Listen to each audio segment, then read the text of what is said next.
Bismillahirrahmanirrahim. Assalamu alaikum. Welcome to my channel. Today we will discuss present and definite, and we will convert the present and definite sentences into negative and interrogative. First we will revise the present and definite tense. So let's start. Uses of present and definite tense. To express habitual action like he drinks tea every morning. I get up every day at 5 o'clock. My watch keeps good time. To express general truth like the sun rises in the east, honey is sweet.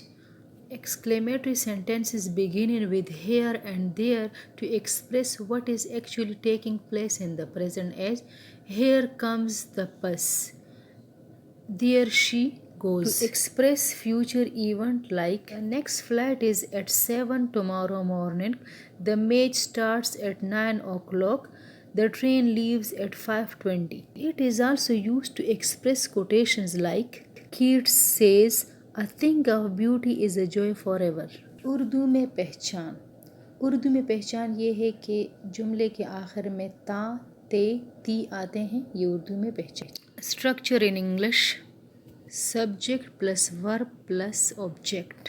I we you they اور plural noun کے ساتھ first form of the ورب استعمال ہوگا بغیر S یا E S کے اضافے کے، جبکہ ہی شی اٹ اور سنگولر ناؤن کے ساتھ جو فرسٹ فارم آف دا ورب استعمال ہوگا اس کے ساتھ ایس یا ای ایس کا اضافہ ہوگا. کنورژن انٹو نیگیٹو بنانے کے لیے آئی وی یو دے اور پلورل ناؤن کے ساتھ ڈو ناٹ کا اضافہ ہوگا. Like I write a letter, اس کا نیگیٹو کیا ہوگا؟ I do not write a letter.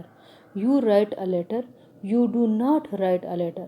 Najma and Fahim write a letter, Najma and Fahim do not write a letter. Najma and Fahim یہ بھی پلورل ہے، چلڈرن بھی پلورل ہے، تو ان کے ساتھ ڈو ناٹ کا اضافہ ہوگا. نیگیٹو بنانے کے لیے ہی شی اٹ اور سنگولر ناؤن کے ساتھ ڈز ناٹ کا اضافہ ہوتا ہے اور ایس اور ای ایس جو ورب کے ساتھ لگا ہے وہ ختم ہو جاتا ہے. Conversion into interrogative sentences: I we you they اور پلورل ناؤن کے ساتھ اس سے پہلے ڈو لگایا جاتا ہے اور آخر میں سوالیہ نشان لگایا جاتا ہے، جیسا کہ ان جملوں میں دکھایا گیا ہے. ہی شی اٹ اور سنگولر ناؤن میں جملوں سے پہلے ڈز کا اضافہ کیا جاتا ہے اور آخر میں سوالیہ نشان لگایا جاتا ہے اور ورب کے ساتھ جو ایس یا ای ایس لگا ہوتا ہے وہ ختم ہو جاتا ہے، جیسا کہ ان جملوں میں دکھایا گیا ہے.